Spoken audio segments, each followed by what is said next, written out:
போலீசாருக்கு கண்ணீரோடு நன்றி சொன்ன பெண்.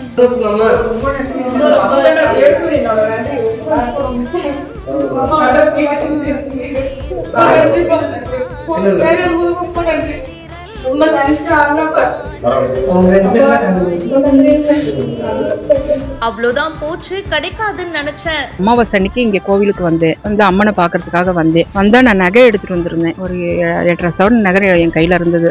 நான் போயிட்டேன், பஸ்ல போய் பார்த்தா பஸ்ல நகை இல்லை. அதுக்கப்புறமா தான் சரின்ட்டு அந்த போலீஸ் ஸ்டேஷன்ல நான் கம்ப்ளைண்ட் பண்ணிட்டு இங்கே இருக்கிற அதிகாரிகள்லாம் எங்க கிட்ட இருக்கு அப்படின்னு சொல்லி அந்த நகையை என் கையில ஒப்படைச்சாங்க. ரொம்ப சந்தோஷமா இருக்கு, ரொம்ப ரொம்ப ரொம்ப சந்தோஷம் சார்.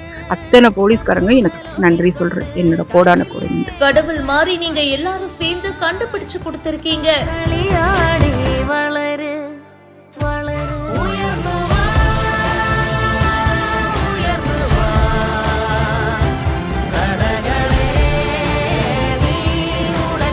விழுப்புரம் மாவட்டம் மேல்மலையனூர் அருள்மிகு அங்காளம்மன் கோவிலுக்கு பல பக்தர்கள் வருகை தருவாங்க. திருவண்ணாமலையை சேர்ந்த ஒரு பெண் அவங்களுடைய தோழியோட கோவிலுக்கு போயிருக்காங்க.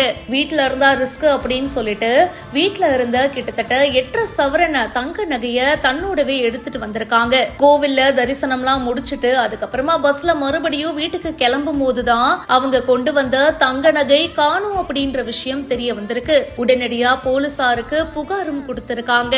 அமாவாசை அன்னைக்கு தமிழ்நாடு சிறப்பு காவல் படையை சேர்ந்த தர்மதுரை சதீஷ் இவங்க 2 பேரும் தெற்கு வாயில்ல ஒரு பேக் இருந்திருக்கு. அந்த பைய எடுத்து பிரிச்சு பார்த்திருக்காங்க. அதுல நகைகள் இருந்த விஷயம் தெரிய வந்திருக்கு. மேல்மலையனூர் போலீஸ் ஆய்வாளர் வினிதா கிட்ட இந்த நகைகளை ஒப்படைச்சிருக்காங்க.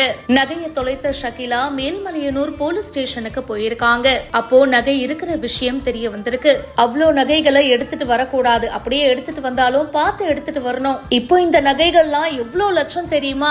இனிமே கேர்ஃபுல்லா வச்சுக்கோமான்னு போலீசார் அட்வைஸ் பண்ணி நகைகளை ஒப்படைச்சிருக்காங்க. போலீஸுக்கு கண்ணீரோட இவங்க நன்றியும் சொல்லியிருக்காங்க.